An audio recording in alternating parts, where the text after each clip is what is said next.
paz de Cristo, eu sou o pastor Cássio Mota e hoje nós vamos estudar a lição de número 4, cujo tema é o ministério da encarnação de Cristo. Eu quero reforçar com você a leitura do texto áureo, que está na primeira carta do apóstolo João, capítulo 4, versículo 2, que diz assim, você pode acompanhar na sua revista. Nisto conhecereis o Espírito de Deus.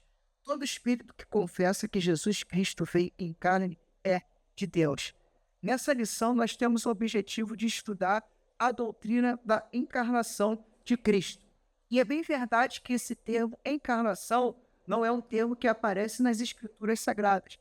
Ela não é encontrada nas Escrituras Sagradas, por se tratar de um termo teológico. Entretanto, nós vamos perceber ao longo dessa lição, com base nas Escrituras, que a doutrina da encarnação ela é amplamente encontrada nos textos bíblicos, tratando que o nosso Deus, o Verbo encarnado, se manifestou entre nós para que o plano de redenção pudesse ser cumprido de forma legal, observando as leis, tanto espirituais quanto as leis do homem. E enquanto Deus ele encarna entre nós, ele vai abrir mão da sua glória, ele vai se esvaziar de si próprio, ele vai deixar a companhia de Deus Pai na eternidade, para que ele pudesse se fazer um de nós, assumindo a natureza humana, tendo o nascimento virginal, como todos os seres humanos, bem como o nascimento do nosso Deus, do nosso Cristo.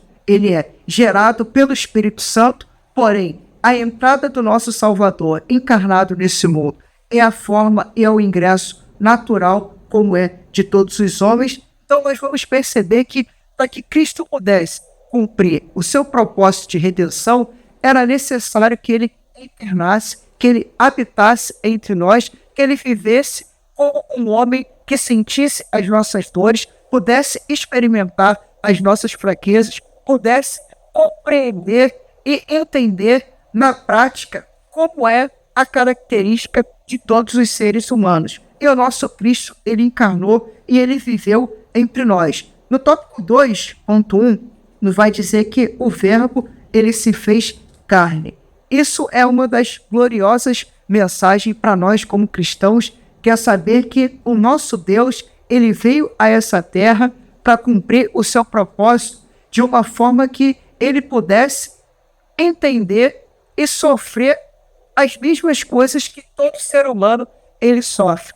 Por isso nós vamos estudar à luz da doutrina da encarnação, que é Deus ele se esvaziando da sua glória, se fazendo um de nós, para que todo o seu plano de salvação ele pudesse alcançar toda a humanidade. Um dos motivos da encarnação do nosso Deus, nós podemos perceber aqui no tópico 3.1, que é demonstrar o grande amor de Deus. E quando nós olhamos para as Sagradas Escrituras, nós percebemos no Evangelho de João, capítulo 3, versículo 16, um texto áureo da Bíblia, que diz, porque Deus amou o mundo de tal maneira que deu o seu Filho unigênito para que todo aquele que nele crer não pereça, mas tenha vida eterna. Ou seja, a encarnação de Cristo tem a ver com a materialização do seu amor em prol da humanidade, de uma forma que Cristo cumpriria o sacrifício, uma vez por todas, para poder resgatar toda a humanidade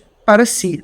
Bem como também o Pai se revelar ao homem, como aquela comunhão, aquele privilégio que o homem desfrutava lá no jardim do Éden da criação, foi perdido pelo pecado, a encarnação de Cristo veio para poder restaurar essa comunhão que o homem perdeu lá atrás no Éden. Por isso nós vemos que o ministério de Cristo terreno, ele vai passar pela sua encarnação e é importante ressaltar que ambas as naturezas de Cristo habitavam perfeitamente em si. Deus ele era 100% homem, como também ele era 100% Deus. Por isso, estudar sobre a encarnação é fortalecer a nossa fé no Salvador. É ter a certeza de que Deus, através do seu Filho, manifesta o seu amor aos homens, traz luz àqueles que andavam em trevas, para que nós pudéssemos voltar para a nossa Jerusalém celestial. Que Deus te abençoe.